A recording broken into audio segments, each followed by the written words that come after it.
Amado Señor, éntranos en este mensaje tan especial con relación a la guerra espiritual para entrar en el reino de Dios. Danos tu percepción, danos tu guía, danos tu luz y sobre todo danos tu impartición para que todos los santos de diferentes lugares que estarán escuchando estos mensajes puedan recibir tu luz, puedan recibir tu hablar, puedan recibir tu guianza y tu dirección. Gracias, Señor. Amén. Todos los mensajes son hermosos. Todos los mensajes, es el mensaje número 7, y cada mensaje tiene una riqueza especial, pero no hay duda que hay mensajes que son mucho más contundentes en términos de la practicidad que estos mensajes tienen para nuestro diario vivir.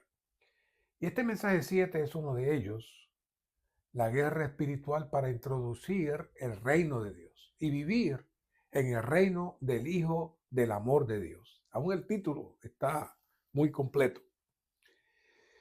Pero deseo enfatizar que con base a la revelación en el Nuevo Testamento, la esencia de este mensaje tiene que ver con la experiencia. Al final de esta era habrá una guerra espiritual intensa. Ahora, ¿qué es la guerra espiritual? Eh, Conocemos ya el libro La experiencia de vida y en la segunda etapa, ese libro comienza con la consagración y luego nos lleva a vivir ciertas cosas básicas, lo cual abre la entrada a la tercera etapa. Hoy en día hay miles de hermanos en las iglesias, muchos hermanos cristianos que no han crecido en vida y no han atravesado esta tercera etapa. Y el punto es que por décadas muchos queridos santos no pasan a la tercera etapa, la cual es la experiencia de la cruz aplicada a nosotros en nuestra experiencia, el yo y en la constitución natural. Y el punto aquí es que cuando hayamos pasado por estos pasos, estaremos listos para entrar entonces a esta tercera etapa. Esta tercera etapa es crucial y para poder entrar en ella, para que podamos entrar a su vez en la guerra espiritual, necesitamos realmente estar claros dónde el Señor nos está llevando. En esta tercera etapa, la cruz profundamente opera en nuestro yo, en nuestra constitución natural, y luego nos daremos cuenta que la vida que tenemos no es una vida individual, sino que es una vida corporativa, es la vida del cuerpo de Cristo. Entonces, poco a poco estaremos cada vez más conscientes del cuerpo de Cristo, porque la vida que está llegando a la superficie no está limitada por la carne, el yo, ni la constitución natural. Y nos daremos cuenta que esto es un asunto del cuerpo y, y llegamos a estar conscientes del cuerpo. Por eso el primer aspecto es conocer el cuerpo. Y una de las señales, sin tener que criticar, es poder detectar quiénes conocen el cuerpo o no. Por lo que la guerra espiritual no va a venir de una manera tranquila y sosegada, es una guerra. Habrá mucha guerra para introducir el reino de Dios porque el enemigo no quiere que el reino se establezca en la tierra. Y para eso hacen falta todos estos elementos de entrar en esta tercera etapa, entrar a la cruz y comenzar entonces nuestra función como ejército en el cuerpo de Cristo. Y podemos decir que este mensaje tiene dos partes cruciales. Primero, la guerra espiritual y luego el vivir en el Hijo del reino del amor de Dios. Estaremos tocando las dos partes. En esta atmósfera que Dios nos gobierna y puede llegar adelante su reino, estaremos experimentando todos los elementos necesarios para que esto se pueda llevar a cabo.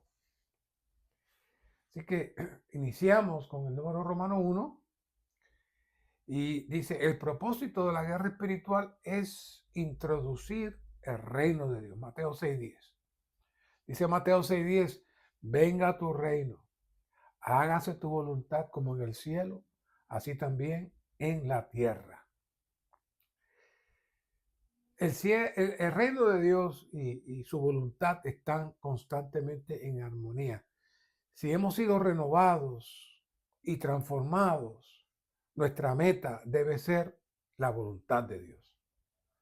Pero eso conlleva una batalla de voluntades. Hay una guerra entre la voluntad de Dios y la voluntad de Satanás. Punto A dice, la guerra espiritual es necesaria porque la voluntad de Satanás se opone a la voluntad de Dios. Es decir, es necesaria en el sentido de que no podemos dejar que el enemigo asuma el control de su voluntad. Así que necesitamos establecer que esta guerra es necesaria para contrarrestar tal función y operación del enemigo. Punto B dice, la guerra espiritual tiene su fuente en el conflicto entre la voluntad divina y la voluntad satánica. Esta es la esencia de la guerra que se libra ahora mismo. ¿Dónde? Dentro de nosotros. Dentro de nosotros está esa guerra. Hemos dicho esto 1000 veces y lo tenemos que seguir repitiendo porque hay muchos queridos santos que se agregan, son nuevos y aún se nos olvidan las cositas. Así que el orgullo de Lucifer, como habíamos dicho, estando en una posición alta de belleza, poco a poco fue trabajando dentro de él e hizo surgir una intención maligna y produjo entonces su voluntad, aparte de la voluntad de Dios. Como hemos mencionado en muchas ocasiones, el enemigo de Dios no es un ser autónomo y todopoderoso como lo es Dios. Él pensó, y uno pensaría que en la posición que él estaba, no hubiese pensado eso, pero él pensó por alguna razón que sí lo era. Pero al producir dentro de él pensamientos autónomos, fuera de la voluntad de Dios, ¿saben cómo se llamaba eso? Producir pensamientos autónomos fuera de la voluntad de Dios. ¿Saben cómo se llama eso en Génesis? El árbol del conocimiento del bien y del mal. Eso es producir pensamientos autónomos fuera de la voluntad de Dios. Le pregunté a alguien hace poco, ¿qué es el árbol de ciencia del bien y del mal? Me dio muchas buenas definiciones, pero esta es la definición más correcta. El árbol de ciencia del conocimiento del bien y del mal es producir pensamientos autónomos fuera de la voluntad y el deseo de Dios, que fue lo que sucedió con el enemigo de Dios. Y al él producir eso, entonces surgió por primera vez una línea negativa, opuesta, que no existía antes. Así que Satanás fue el primer ser con un pensamiento independiente, con una voluntad independiente, sin ninguna carga o propósito de honrar a Dios, su creador, y desear vivir una vida separado para intentar usurpar el reino de Dios. Y jamás lo iba a lograr, porque como todos sabemos, aunque él era una criatura majestuosa y poderosa, al estar conectado con Dios mismo, al producir este pensamiento independiente de manera automática, quedó fuera. ¿Y qué pasó? Se inició la era del pecado, lo cual se resume en una sola cosa: estar fuera de Dios. Me van a estar escuchando diciendo esto en este mensaje, 1000 mensajes más, porque necesitamos estar claros que el pecado no es tan complejo como pensamos. El pecado consistió en separarse de Dios, y al separarse de Dios, todas las cosas negativas surgen. Y eso no solamente pasó con nosotros, comenzó con Satanás. Es por esto que también se inicia la batalla entre lo que es estar en la justicia y el orden de Dios, y lo cual comprende la base y sustancia del reino de Dios, que es lo que estamos tratando. Y por otro lado, los que viven fuera de esta justicia, como nos dice en Ezequiel 28:15, cuando se cita a Satanás, se cita de esta manera: perfecto eras en tus caminos desde el día que fuiste creado hasta que la injusticia se halló en ti. ¿Qué fue lo que pasó? Satanás era un ser perfecto, sin problema, pero cuando él comenzó a tener pensamientos independientes de Dios, eso se llamó ser un ser injusto. Así que hoy tenemos la misma batalla, la batalla entre los justos y los injustos. ¿Quiénes son los justos? Los que viven dentro de la justicia de Dios, sujetos a Dios. ¿Y quiénes son los injustos? Los que viven fuera de la justicia de Dios. Por eso, 1 Corintios 6:9a dice: ¿no sabéis que los injustos no heredarán el reino de Dios? Y busque un ratito y lea esos versículos. Y usted va a ver que cuando habla ahí de injusticia no se refiere a nada de que alguien fue injusto con alguien. No, es toda la manifestación de pecado y corrupción que surge cuando estamos separados de Dios. Eso es la injusticia. Claro, del lado positivo tenemos Apocalipsis 19:8, donde dice: y a ella se le ha concedido, a la novia, que se vista de lino fino, resplandeciente y limpio, porque el lino fino es las acciones justas de los santos, lo opuesto. Llevamos ya muchos años con este asunto, todavía no hemos logrado llevarlo a la cúspide, pero cada cosa que vemos lo vemos cada vez más clara. En toda la palabra corre este asunto de la justicia y la injusticia. ¿Y quiénes son los justos? Los que viven las acciones justas. ¿Qué son las acciones justas? Vivir dentro del orden, la voluntad de Dios, que eso implica vivir en el reino de Dios. Todo está conectado. Estas acciones justas, de los cuales serán vestidos para recibir al novio, es el vivir dentro del orden y justicia de Dios, que es la base del reino de Dios, que se contrapone contra el primer injusto del universo y que ha intentado mantener los habitantes de esta tierra bajo esa injusticia, con mentira. Y claro, antes que este ser que era majestuoso se levantara para contradecir la voluntad divina, no existía la guerra en el universo. La rebelión de Lucifer fue el comienzo de toda lucha que ahora se libra entre las naciones, en las sociedades, en la familia y en las iglesias, y aún en el interior nuestro. Esa batalla siempre está ahí. Y como saben, que llevo ya bastante tiempo elaborando en este asunto,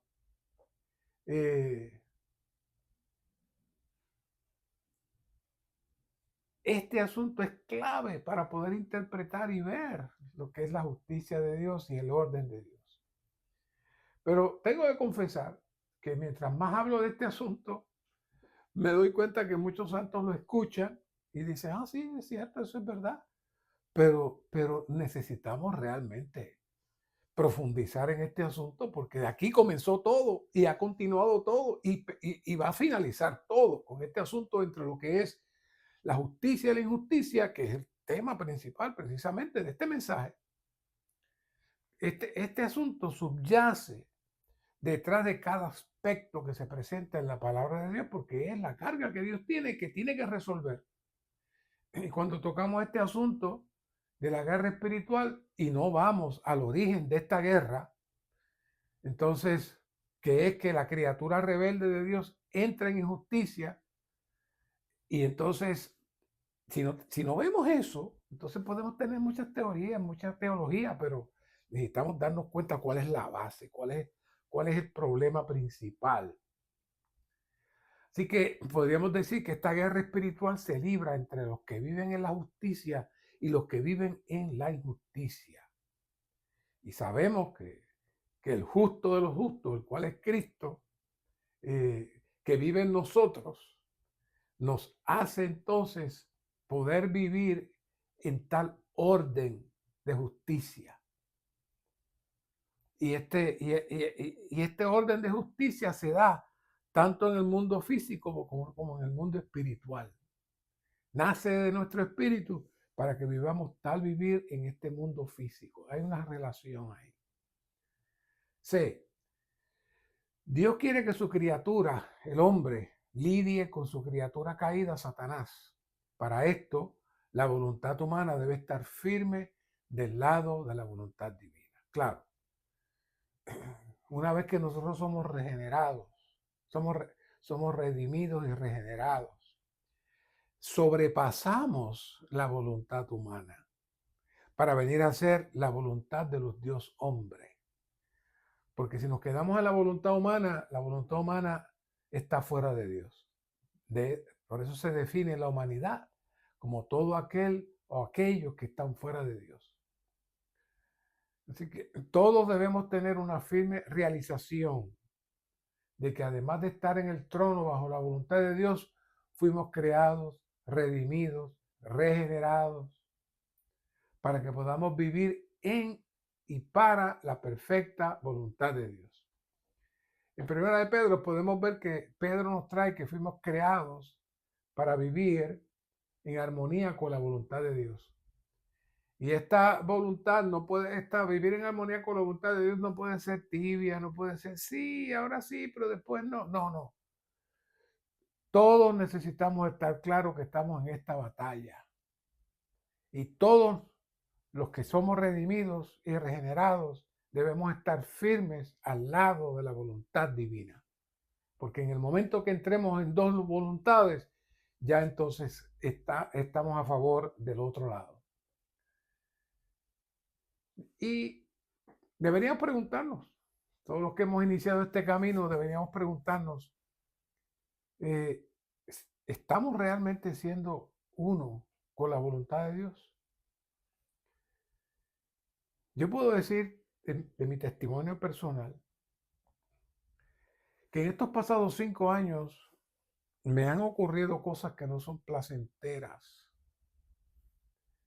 Y algunos más cercanos, casi con lágrimas en sus ojos, me decían, ¿cómo es que Dios puede permitir estas cosas?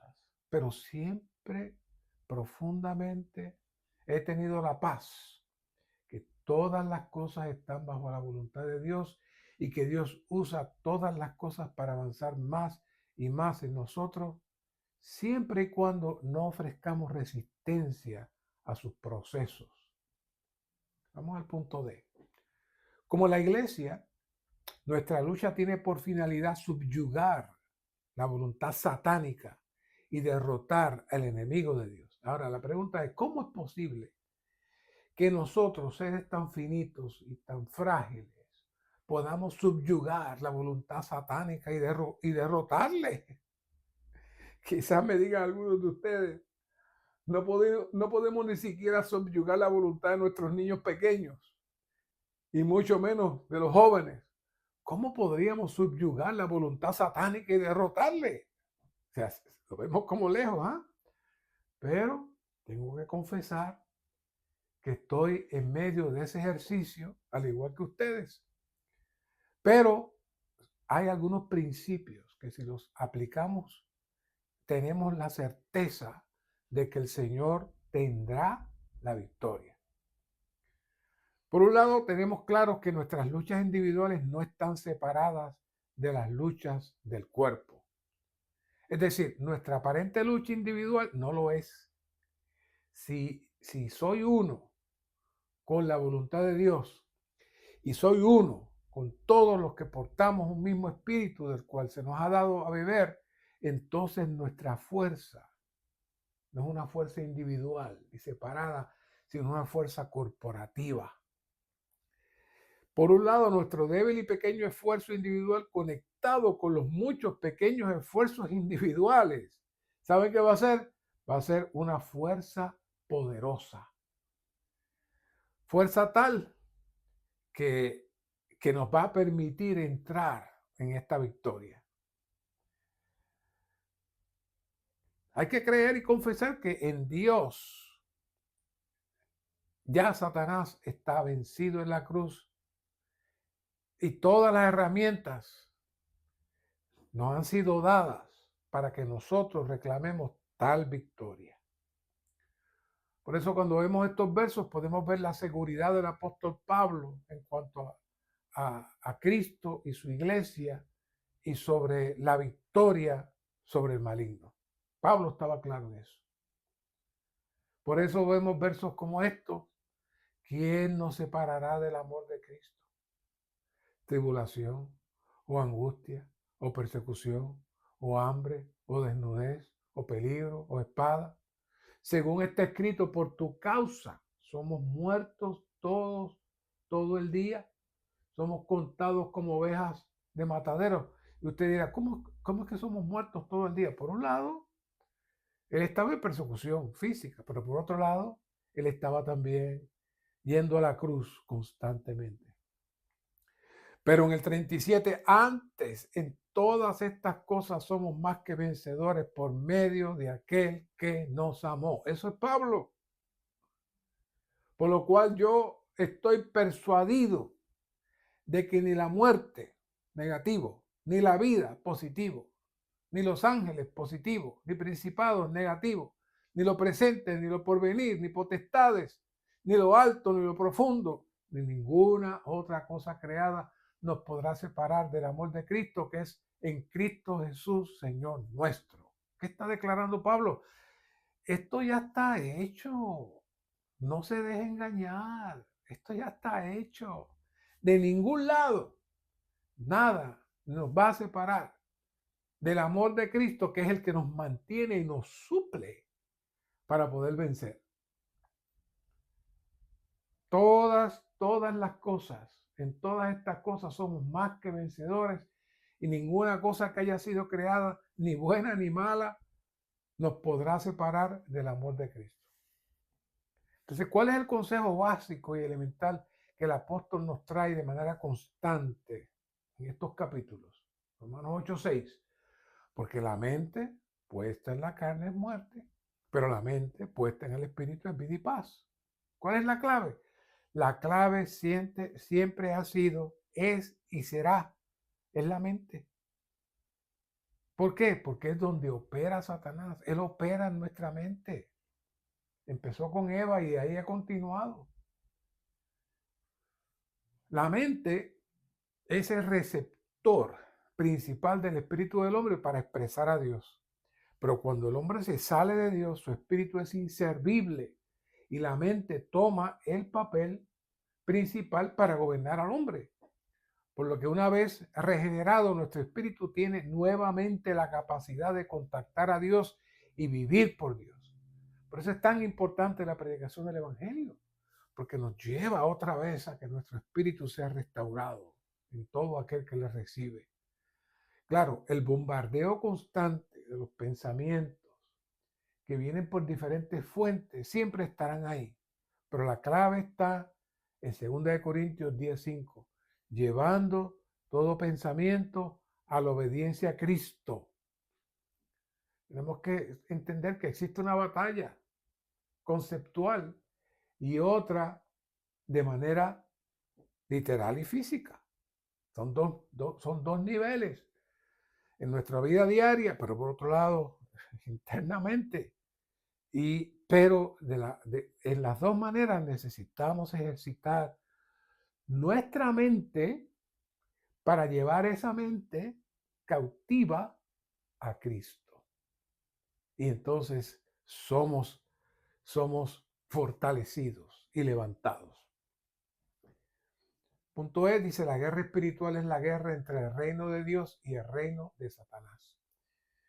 Mateo 12:28 son otros versos que también les he hablado ya bastante tiempo, pero vamos a verlos otra vez. Dice Mateo 12:28, pero si yo por el Espíritu de Dios echo fuera los demonios, entonces ha llegado a vosotros el reino de Dios. Eh, y otra vez nos queremos presentar, existen dos reinos. Y sabemos que desde que tenemos conciencia estamos escuchando estas dos fuerzas, Dios y el diablo, Dios y el diablo. Y pudiera nuestra visión estar afectada aún por los conceptos que se crean. Pero ahora estamos entrando en otro nivel de visión y revelación. Sobre el reino de Dios hemos estado hablando bastante, especialmente en estos pasados 6 mensajes y muchos más que ya hemos compartido con ustedes. Pero a medida de repaso volvemos a traer este asunto que del reino de Dios es la esfera donde Dios gobierna. Ese es el punto básico. Por un lado tenemos el reino de Dios, el cual es el reino que Dios gobierna y administra por sobre todos, tanto físico como espiritual, y todas las cosas están bajo su control. Paralelo a este reino hay otro que el mismo Cristo le llama eh, eh, el que lo administra, el príncipe de este mundo. Entonces la pregunta que surge es, ¿cómo es que si Dios es rey y administrador de su reino, existe otro reino? ¿Cómo Él permite ese otro reino? La respuesta es que el reino de Dios es eterno e increado, pero el reino de Satanás es producto del engaño. Porque para que haya un reino, tiene que haber súbditos. Y claro, primero capturó los ángeles caídos, después capturó la primera pareja, y de la primera pareja, entonces resultó que sí, toda la humanidad fue atrapada para llevarla a donde se encuentra Satanás. No es que Satanás se metió dentro de la gente, que está viviendo dentro de la gente. Satanás habita entra en nuestra mente, y desde nuestra mente él manipula y controla. Pero Satanás está fuera de Dios. Satanás está en una atmósfera de muerte, de oscuridad. No es que está allí placenteramente estando, no, él fue una víctima de él mismo. La operación del reino de Satanás tiene un solo objetivo, y es cuál: sacarnos fuera de Dios. Siempre es que estamos fuera de Dios, aunque estemos haciendo cosas buenas, estamos en el reino de las tinieblas, en el reino de Satanás. Por eso dice el verso, pero si yo, por el Espíritu de Dios, echo fuera los demonios. ¿Qué está diciendo el Señor? Toda la humanidad está fuera de Dios, por lo que aunque las personas no lo sepan, están bajo el poder del maligno. Pero ¿qué sucede? Cuando recibimos al Señor como nuestro Señor y Salvador y creemos que resucitó de los muertos, somos redimidos. Y cuando le invocamos y somos bautizados, se completa el paso de la regeneración, en donde venimos a ser hijos de Dios, a poseer la naturaleza de Dios mismo. Ahora, para que ese proceso se lleve a cabo, aunque no lo veamos, el Señor se abre camino, sacando fuera todo dominio del enemigo dentro de aquellos que han sido redimidos y regenerados. Y aún también en aquellos que, aunque han sido redimidos y regenerados, se han apartado, pero en un momento dado se arrepienten y entonces son liberados nuevamente. Esto es una batalla literal, esto no es un asunto de parábolas. No, créame, esta operación está trabajando y no descansa el enemigo. Y cuando realmente somos liberados, hay un cambio de esfera. En ese momento hay un traslado del reino de las tinieblas al reino del Hijo de su amor, como se presenta en Colosenses 1, 2 y 13. Por lo que el Espíritu toma posesión y entonces el enemigo es removido y comienza un nuevo vivir en Dios. Esa es nuestra vida diaria. ¿Y qué sucede? El reino de Dios entonces llega. Ahora, no crea que esto llega una vez y por todas, no, esto ocurre constantemente en cada uno que recibe al Señor genuinamente y es bautizado. Por un lado, es liberado en ese momento de toda carga y atadura del enemigo y viene a ser parte del reino, pero por otro lado, esto es progresivo y depende si deseamos seguir avanzando. ¿Sabe? Hay una ilustración en Deuteronomio 7:28 muy interesante. Mira cómo dice. Y Jehová tu Dios echará a estas naciones de delante de ti poco a poco, refiriéndose al pueblo de Israel. No podrás acabar con ellas enseguida, no sea que las fieras del campo se multipliquen contra ti. Y aquí hay una nota interesante de referencia a este versículo que se encuentra en Éxodo 23:29. Vea lo que dice. Dios no eliminará nuestra vida natural representada por las tribus paganas de una vez por todas, puesto, puesto que nos dejaría vacantes internamente y expuestos al peligro de ser usurpados por demonios, representados aquí por las bestias del campo. Dios elimina nuestra vida natural gradualmente, poco a poco, según el grado de nuestro crecimiento en la vida divina.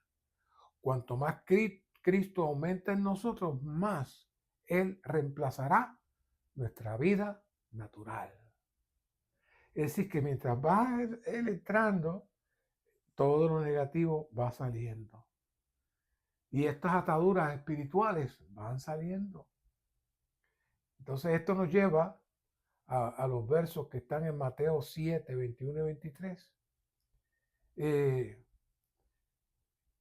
Y este asunto de la liberación de demonios, cuando yo comencé en la vida cristiana hace muchos años, no tantos años, pero hace muchos años, visitaba algunos grupos que practicaban echar fuera demonios. Y le digo que yo mismo practiqué este asunto, esas prácticas. Y aunque suena muy impresionante, cuando yo le hablo esto a los jóvenes, ellos dicen, de verdad, hermano, que usted, sí, eso realmente no es tan espectacular como uno piensa, como lo presenta Hollywood. Esas prácticas a largo plazo nunca pueden producir un fruto permanente. El Señor al principio en su ministerio lo hizo en algunas ocasiones, pero era con el deseo y el objetivo de impresionar a los incrédulos, como cuando multiplicó los panes y los peces y luego dijo, no, ellos no se impresionaron con aquello, no me interesa hacerlo otra vez. Así que el Señor por etapas, cuando se habló lenguas en Hechos, y aún se habló lenguas por algún tiempo, no muy largo, especialmente en Corintios, pero eventualmente todas eran cosas externas con intención de atraer a los incrédulos cuando vieran estas cosas sobrenaturales. Pero a medida que fue avanzando los evangelios, especialmente de Pablo y de Juan, no encontramos ya nada de estas cosas. Ahora, cuando llegamos a Mateo 7, 21 y 23, ocurre algo muy sorpresivo. Y aquí están un grupo de cristianos que están haciendo milagros, que están echando fuera demonios. ¿Y sabe cómo el Señor le llama? Hacedores de iniquidad. ¿Y qué es la iniquidad? La palabra iniquidad en griego lo que significa es fuera de la justicia, fuera de la ley. Suena feísima la palabra, pero es lo que hemos estado hablando. Cuando nos salimos de Dios, entramos en la injusticia y nos salimos de la justicia, del orden, de ser justos. Entonces, si armonizamos los versos de Mateo 12:28 con Deuteronomio 7:28 y Mateo 7:21, vamos a ver que en la era presente Dios no le interesa que hagamos un despliegue de echar fuera demonios públicamente, como hacen algunos por ahí, sino el proceso en el cual, como decía, como vimos en Deuteronomio, el Señor nos libera poco a poco por su espíritu, reemplazando con Él mismo todas las áreas ocupadas. De lo contrario, usted saca a demonios, pero si usted no reemplaza con la vida divina, no reemplaza con la palabra, no reemplaza con la experiencia, vuelven otra vez y se acomodan. Vuelven otra vez y se acomodan. ¿Usted piensa que esto son cosas del Nuevo Testamento? No, son misterios que están activos. Por eso es que muchos cristianos no pueden avanzar, porque están llenos de ataduras espirituales que necesitan ser liberadas. No que le pongan las manos y lo tiren al piso. Él necesita ser liberado, invocando el nombre del Señor, confesando sus pecados y pasando tiempo en la palabra. Y entonces, poco a poco, tal y como el pueblo de Israel fueron avanzando y fueron sacando los enemigos y poco a poco iban sustituyendo con más gente del pueblo de Israel. Hoy el Señor hace lo mismo, pero con su vida, con su espíritu, con su ser completo.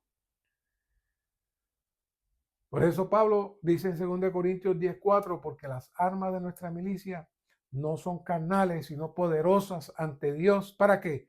Para derribar fortalezas, al derribar argumentos y toda altivez que se levanta contra el conocimiento de Dios y al llevar cautivo todo pensamiento a la obediencia a Cristo. Vamos a ver esta nota. Los argumentos y pensamientos, como hemos estado diciendo, están en la mente y pertenecen a ella. Y eso se convierten en fortalezas de Satanás. ¿Dónde? En la mente. En la mente. Los cuales están en aquellos que desobedecen a Dios. Es decir, hacen un estilo de vida donde el enemigo opera desde la mente de aquellos que desobedecen a Dios. Y por medio de la guerra espiritual, por medio de la batalla espiritual, los razonamientos deben ser derribados y todo pensamiento debe ser llevado cautivo a la obediencia a Cristo. Ese es el punto. Cautivo a la obediencia a Cristo. Cuando hablamos de la batalla espiritual y no entramos en las profundidades de estos asuntos, nos quedamos demasiado superficiales. ¿Cómo surgen las ataduras espirituales? ¿Dónde? En la mente. ¿Dónde se efectúa el ataque y la manipulación de los demonios? En la mente. Por eso es que habla aquí Corintios de esas fortalezas. ¿Dónde? En la mente. La mente es el único lugar que el enemigo de Dios y sus ayudantes operan. No diga, Satanás está dentro de mí, Satanás está aquí metido en la carne. No, porque si usted se muere, Satanás no se queda, ahí no está. Usted está aquí, eso todo está aquí en la mente. Ese es el lugar donde operan y se mueven. Y el apóstol Pablo claramente habla de las fortalezas que se dan en la mente. Y eso no funciona, no, eso no es únicamente con los inconversos y los pecadores. Todos nosotros estamos expuestos a esos ataques y los ataques en la mente. Así que desde ahí es que los demonios entran y toman dominio. Todo se da ahí. Todo es en la mente. Desde la mente ellos pueden cada vez más controlar la esfera física. Claro, mueven su cuerpo y le dan deseos y le dan pensamientos y se activan sus emociones. Manipulan todo desde la mente. Pero tenemos una salida que está en los versos 1 Corintios 10, 4 y 5. Las armas de nuestra milicia no son carnales, sino poderosas en Dios. ¿Para qué? Para derribar fortalezas. ¿Qué son las fortalezas? Las ataduras espirituales que entran en nuestra mente y las dejamos ahí y nos acostumbramos a ellas. Y cuando hablamos con las personas podemos percibir su resistencia, su rechazo, su forma de ser, su personalidad. Pero cuando llevamos todo pensamiento cautivo a Cristo, recibimos liberación. Cada vez que entramos en la palabra, en el ministerio, aplicamos estas armas poderosas de nuestra milicia y derribamos las fortalezas en donde está escondido el enemigo.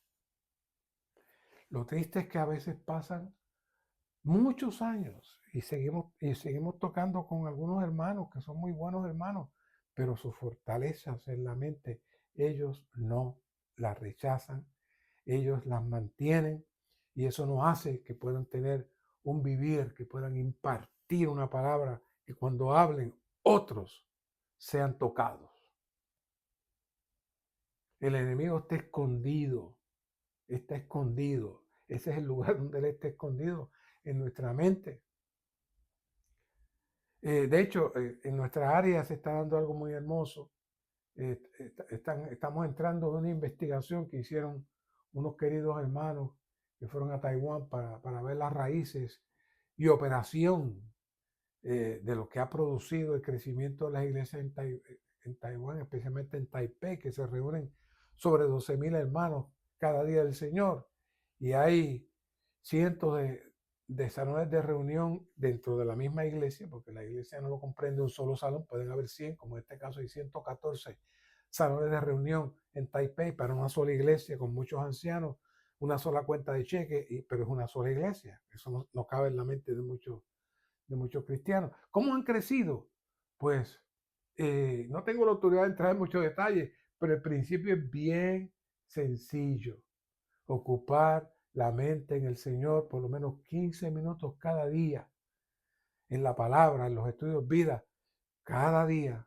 La consistencia es la clave. Esa es la manera de echar fuera a los demonios para que el reino tome posesión de nosotros. Parece sencillo, pero nuestro gran problema es que la consistencia. Por otro lado, el enemigo consigue que nuestros jóvenes y otros no tan jóvenes pasen no 15 minutos, sino horas y horas jugando juegos de video o viendo aquello, viendo lo otro. Entonces, cuando salen de ahí, ¿qué están? Llenos de muerte y en la atmósfera de Satanás y con más fortalezas. Por eso que entonces decimos, que mis hijos están terribles, que mira cómo me responde, que mira cómo me habla, que mira lo que hacen.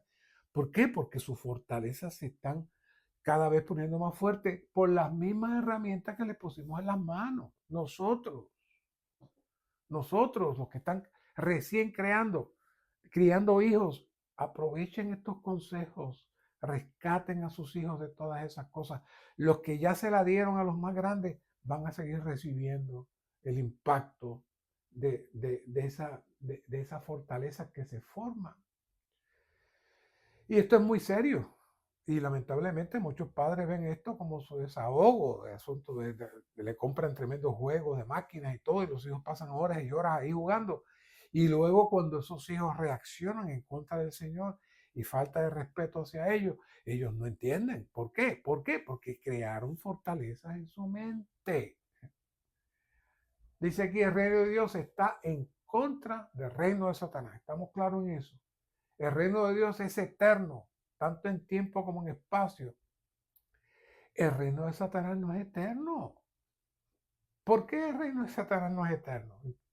Y hemos hablado mucho de que a veces le damos demasiada fuerza y cosas a Satanás que no tiene. El reino de Satanás no puede ser eterno porque no tiene vida en sí mismo. El reino de Satanás es la ausencia de la vida y de la realidad, que es el resultado de estar fuera de Dios y de la luz. Eso es todo el reino de Satanás.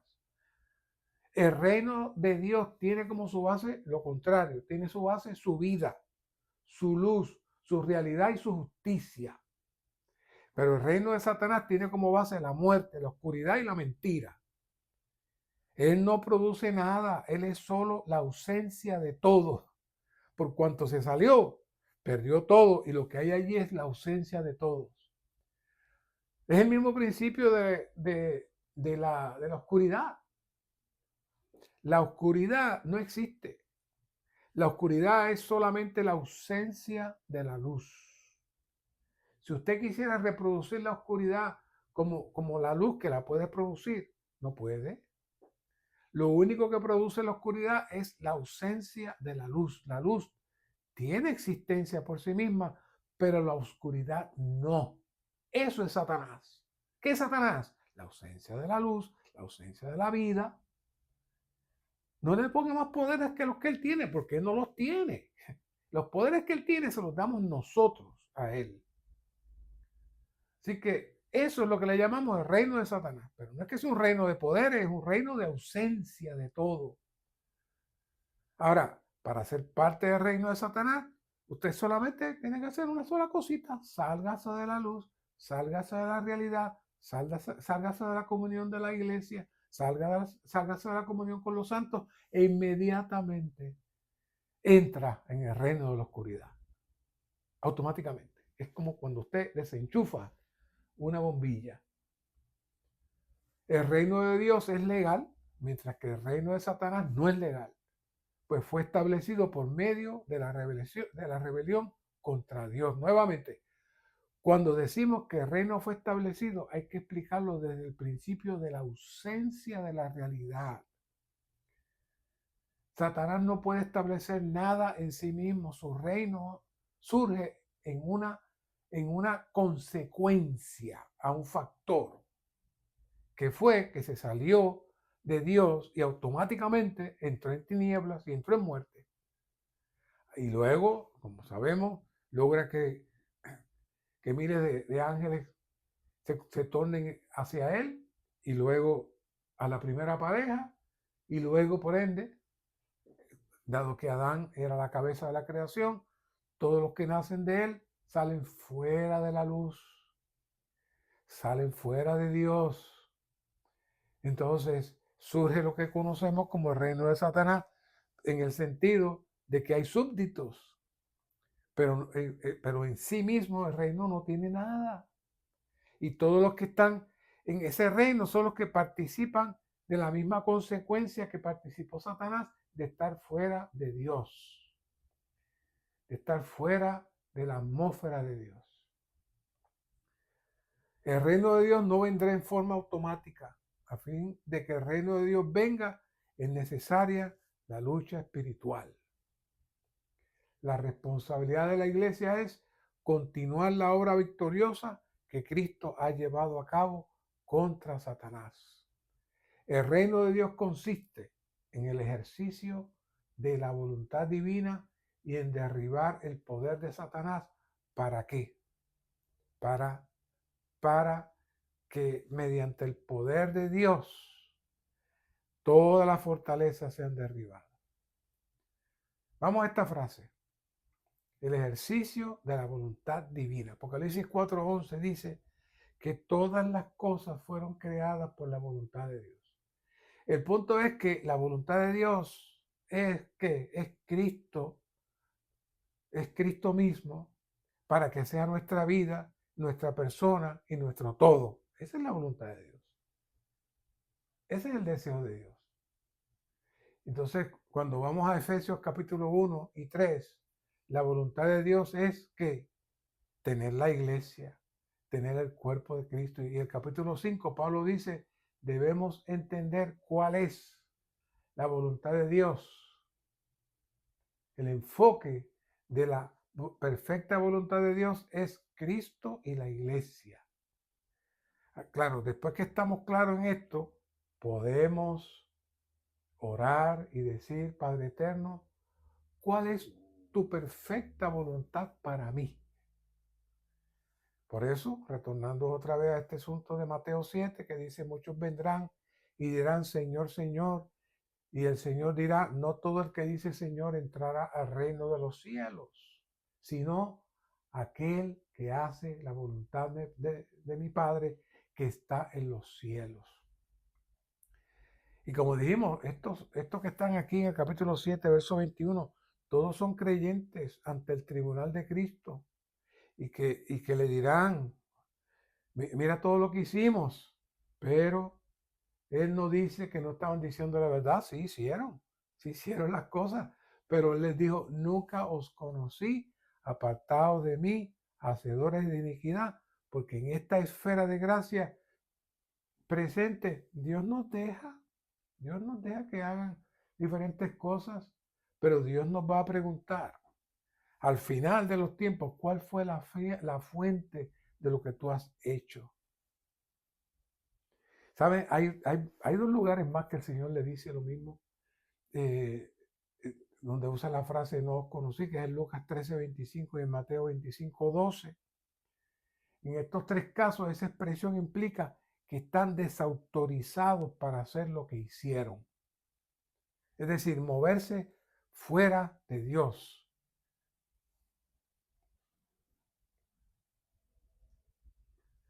En esta presentación los hermanos recordaron el testimonio del hermano Lee, cuando en 1948, en la cercanía de la invasión comunista en China, el hermano Lee le pide al hermano Lee que salga, que fuera de China.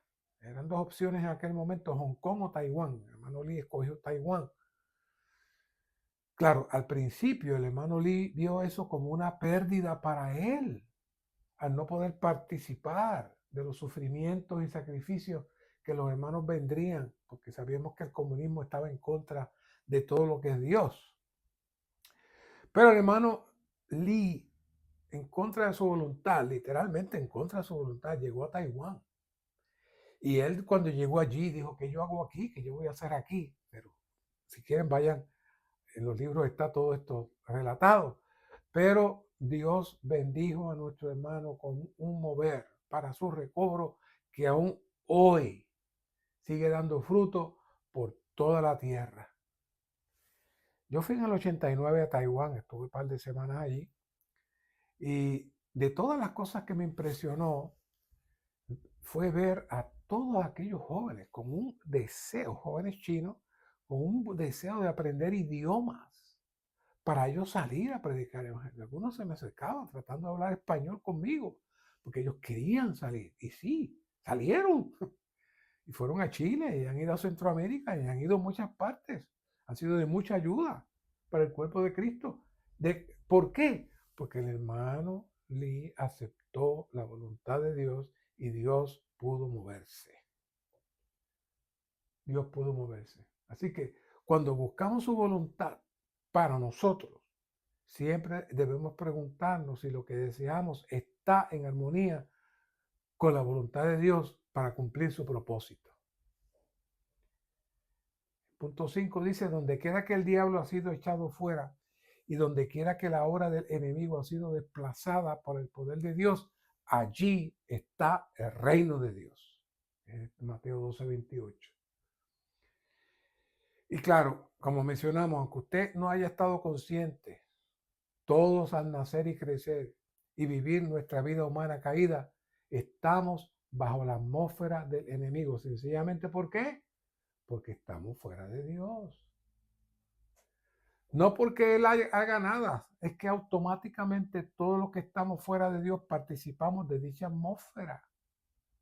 Pero cuando nos arrepentimos y el Espíritu entra en nosotros, comienza el proceso de ser limpiados de los demonios, las ataduras, para que Cristo haga su hogar, ¿dónde? En nuestros corazones. De esta manera, el Espíritu inicia su proceso de limpieza y liberación. Y el punto F trae un versículo hermoso, Salmo 110:3. Tu pueblo se ofrecerá voluntariamente en el día de tu guerra, en el esplendor de su consagración. Podríamos decir que esta guerra espiritual ha surgido desde el momento mismo de la caída. No obstante, a medida que avanza el tiempo, esta guerra se intensifica. Y cualquiera pudiera decir que Dios va en desventaja por toda la estructura del mundo y su impacto en la humanidad. Pero Dios no depende de grandes masas y de hombres poderosos. Dios depende de un pueblo que se ofrezca voluntariamente en el esplendor de su consagración. ¿Qué es el esplendor de su consagración?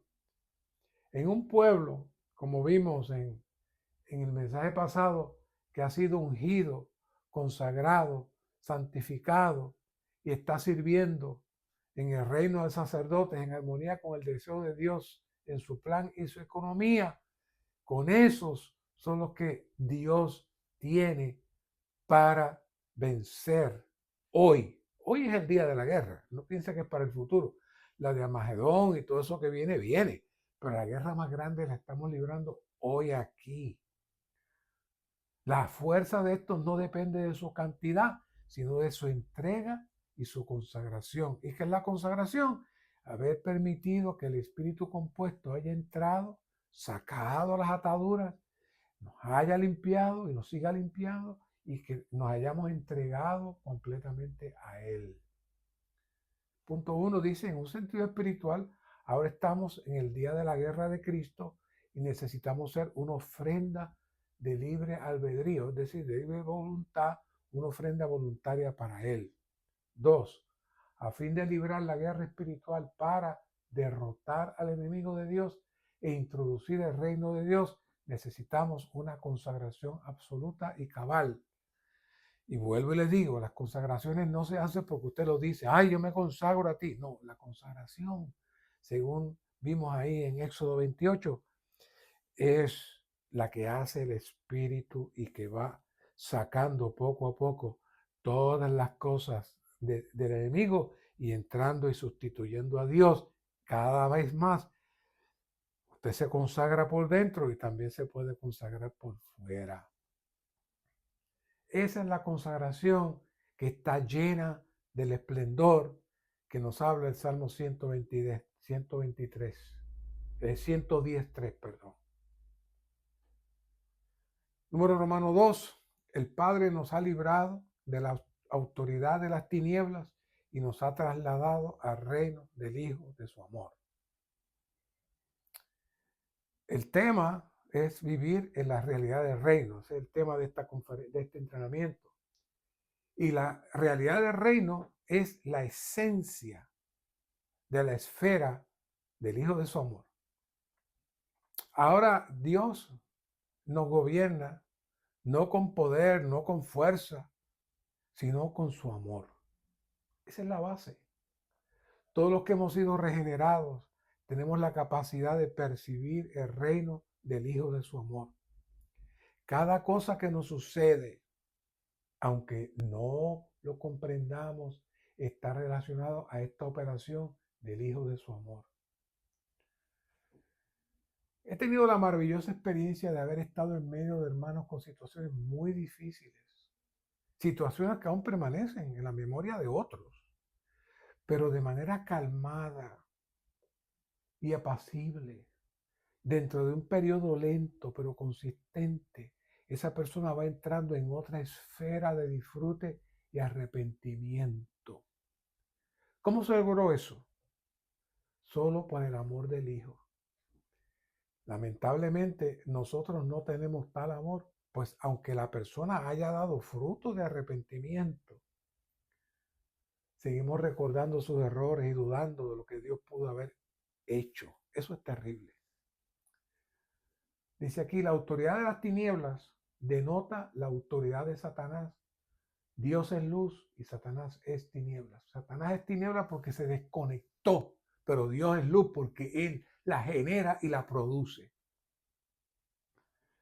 La autoridad de las tinieblas de Satanás es la autoridad de maldad en las regiones celestes, en el aire. Es una esfera inferior, como yo hablaba con los hermanos esta mañana.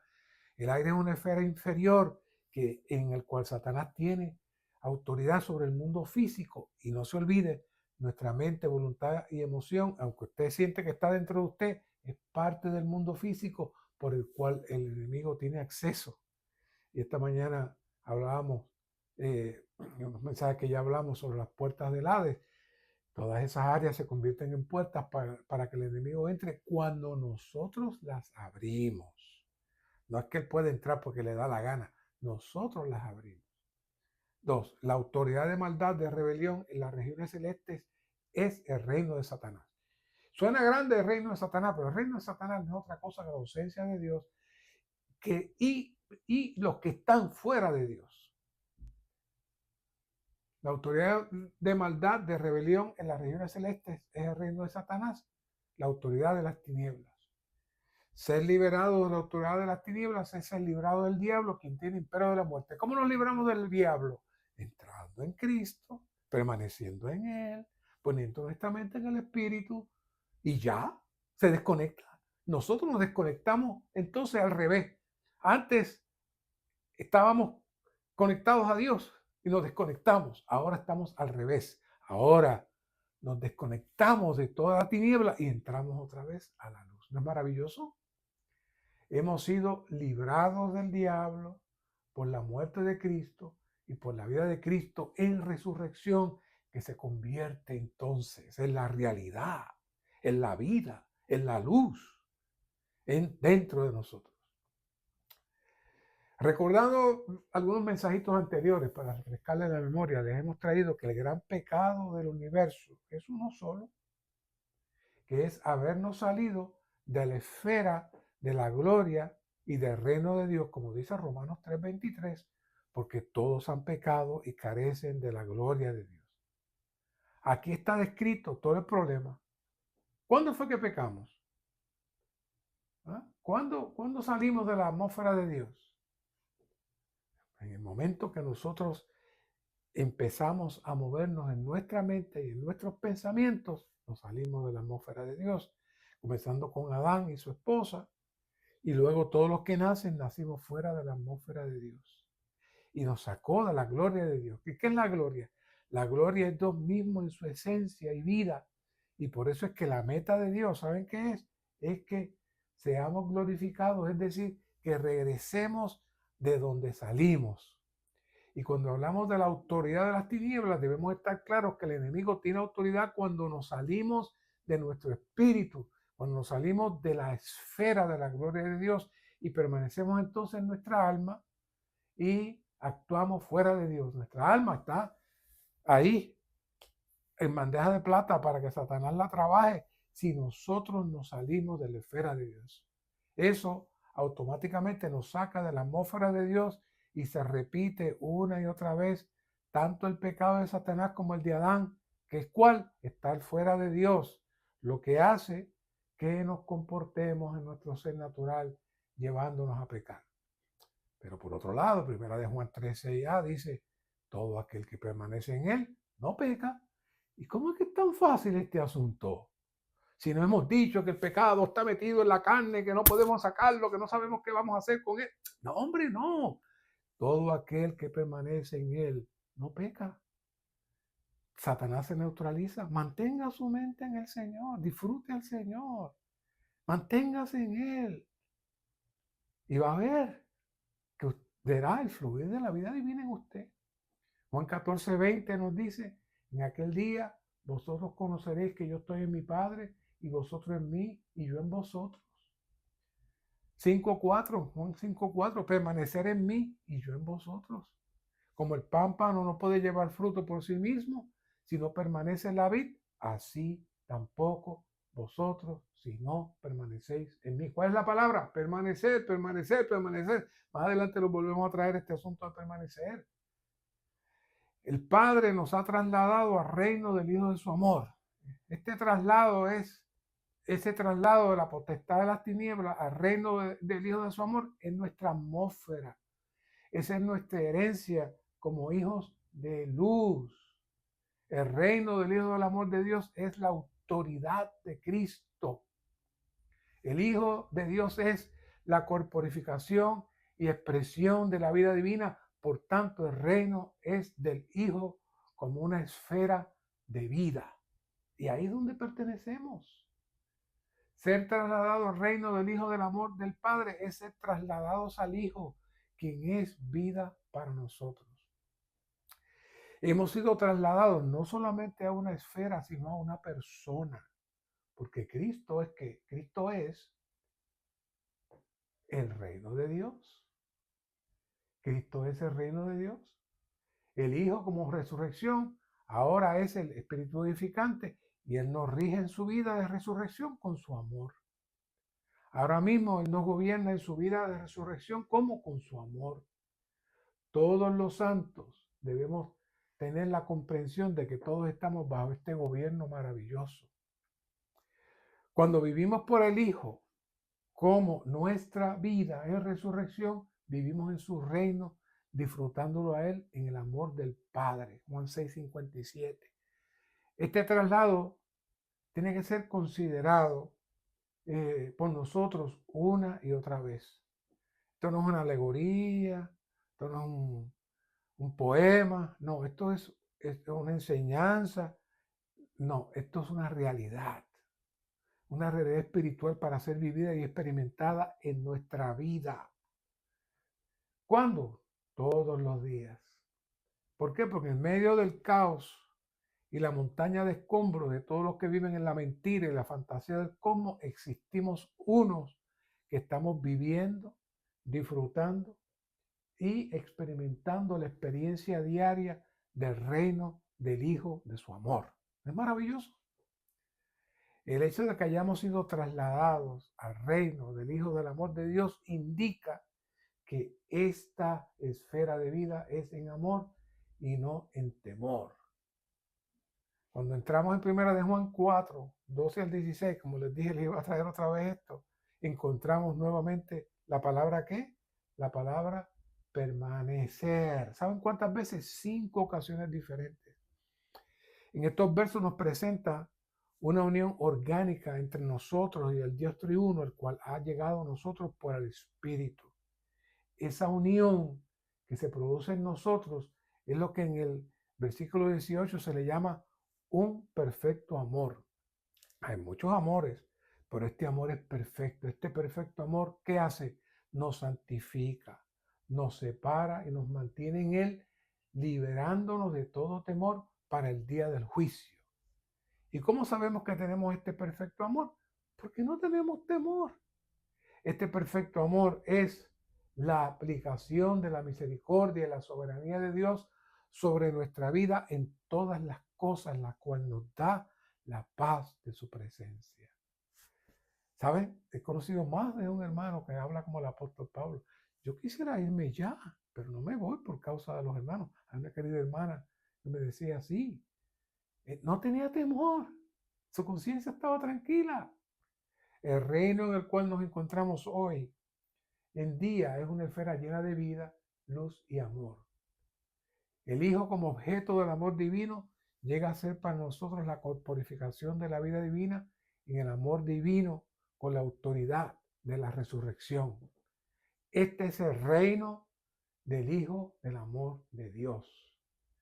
Y una vez más, como dice aquí en 1 Juan 4:13, en esto conocemos que permanecemos en Él y Él en nosotros, en que nos ha dado de su Espíritu. Este Espíritu que se nos ha dado es la esencia y vida del reino del Hijo de su amor. Una vez que recibimos este Espíritu, recibimos el reino y recibimos el Hijo de su amor. Y una vez que tenemos al Hijo de su amor, participamos de la autoridad de la resurrección para permanecer en su reino. El Padre nos ha trasladado a una esfera donde somos gobernados en amor con vida. Aquí, bajo el gobierno y en restricción celestial, tenemos libertad genuina en amor con vida y bajo la luz. Aquí, en este reino, disfrutamos a Cristo y tenemos la vida de iglesia. ¿Qué es todo esto? El amor, la vida y la luz son atributos divinos de los cuales participamos en este Dios como la gloria. El mirar y el reflejar como un espejo la gloria del Señor es la función del Espíritu hasta ser saturados de la gloria de Dios, que es la meta de Dios. El reino del Hijo del amor de Dios es un aspecto crucial en la voluntad de Dios.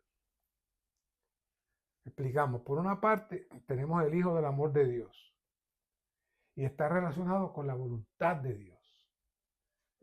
Dios es un Dios de propósito, quien tiene una voluntad según su propio beneplácito, y Él creó todas las cosas para su voluntad a fin de realizar y cumplir su propósito. ¿Saben? Una de las trampas más poderosas del enemigo es la distorsión del placer humano. Para esto, el enemigo desea llevar al hombre a extremos para que intente buscar el placer máximo en todo. Pero no existe nada en todo el universo físico y espiritual más grande y sublime que el placer de Dios. Cuando entramos en armonía con la voluntad de Dios, también nos hacemos partícipes de su placer, es decir, de su beneplácito o buen placer, que llega a ser nuestro placer, el cual derriba, derrota y destruye todo lo relacionado al falso placer humano. Cuando estamos en su voluntad, participamos de su buen placer y entramos en su gozo. Aquí hay un punto 2, dice, la voluntad eterna del Padre es edificar la iglesia sobre Cristo el Hijo, quien es la roca. 3, la voluntad de Dios es obtener un cuerpo para Cristo que sea su plenitud y su expresión. 4, el reino es absolutamente un asunto de la voluntad de Dios y cumple por completo su voluntad. De hecho, el reino es la voluntad de Dios. Claro, el reino es un asunto de la voluntad de Dios. Por tanto, si obedecemos la voluntad de Dios, vivimos en el reino. Si vivimos en el reino, estamos honrando la voluntad de Dios. Esto no se puede separar. Claro, este punto eh, es un punto crucial, porque la voluntad de Dios no está amarrada necesariamente con nuestras necesidades y deseos particulares. Todos decimos, Señor, si tú me concedes esto, Señor, si tú me dieras esto, Señor, si tú me dieras aquello. Pero tenemos que darnos cuenta que todas las cosas tienen que operar conforme a su voluntad. He escuchado en algunas ocasiones a algunos queridos santos que se mudan a cierto lugar y dicen, esperamos que el Señor haga su voluntad en este lugar y que Él sea glorificado. Aquí todavía no hay iglesia y nos mudamos aquí para ver qué el Señor va a hacer. Esas son excusas porque ellos querían mudarse ahí de todas maneras.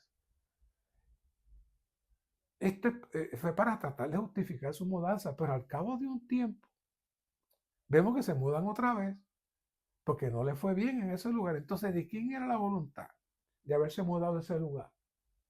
¿De Dios o de ellos? Pues de ellos. Pero la disfrazaron con una posible voluntad de Dios, de que todo lo que hacemos, pero hermanos, todo lo que hacemos y decimos tendrán que dar cuenta en el día del juicio, como dice Mateo 12:36.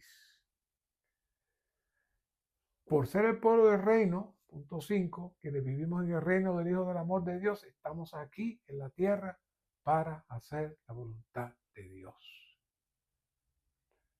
En el reino del Hijo del amor de Dios hay una sola persona, el Cristo todo inclusivo y un solo camino. ¿Sabes cuál es ese camino? La cruz. La única persona, la única persona es Cristo como el centro, el enfoque de todo el universo.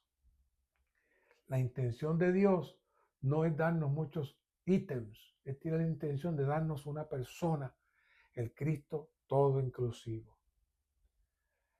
Este punto es bien crucial. La cruz es el centro del gobierno de Dios.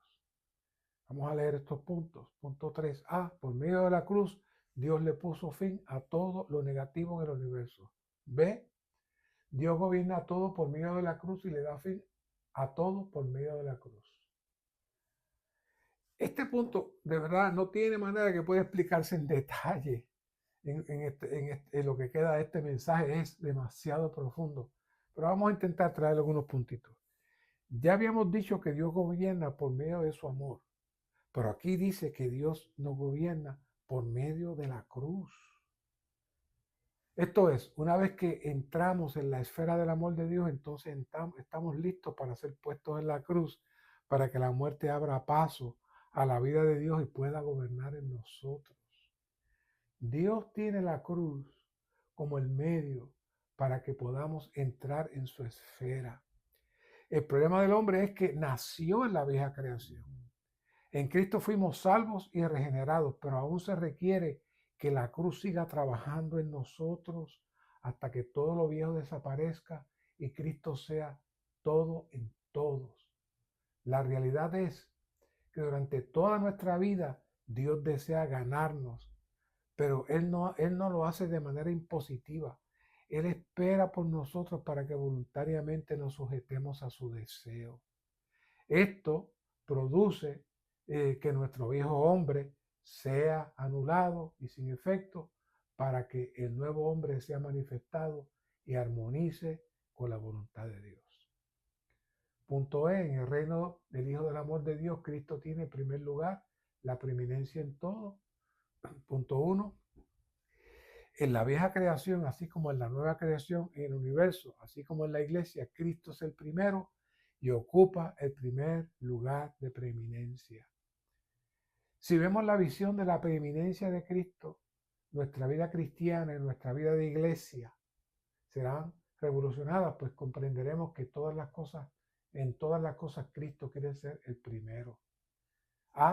Darle al Señor el primer lugar en todas las cosas es amarlo con el primer amor, el mejor amor. A fin de darle a Cristo la preeminencia, debemos estar dispuestos a ser enmendados, a ser quebrantados y convertidos en nada, de modo que Él pueda abrirse camino en nosotros, por medio nuestro y entre nosotros, con miras a la edificación de su cuerpo orgánico. En el reino del Hijo del amor de Dios experimentamos y disfrutamos a Cristo en lo todo inclusivo que Él es. Cristo es la corporificación del Dios triuno, aquel en quien habita corporalmente toda la plenitud de la deidad. Por eso nos habla en Deuteronomio que amarás a tu Dios con todo tu corazón, con toda tu fuerza, con toda tu mente. Eso en el Antiguo Testamento. Ahora se tiene que dar esa realidad en nosotros. Cristo es nuestra porción asignada, nuestra buena tierra, la herencia divina para nuestro disfrute. Cristo es la realidad de toda cosa positiva en el universo. Cristo es aquel que está sentado a la diestra de Dios. Cristo mora en nosotros como nuestra esperanza de gloria. Cristo es nuestra vida. Cristo es el elemento constitutivo del único y nuevo hombre. Cristo es todo. Entramos en esta esfera y entramos entonces en la realidad de todas las cosas. Esperamos que este mensaje el Señor pueda haber ganado en nosotros y pueda el Señor permitirnos vivir en la esfera de la realidad del reino de Dios. Gracias, Señor, por este mensaje. Éntranos en tal realidad. Éntranos, Señor. Sácanos de la mentira satánica. Sácanos de la mentira de este cosmos que se disfraza, pero realmente es basura y es muerte. Gracias, Señor. Amén.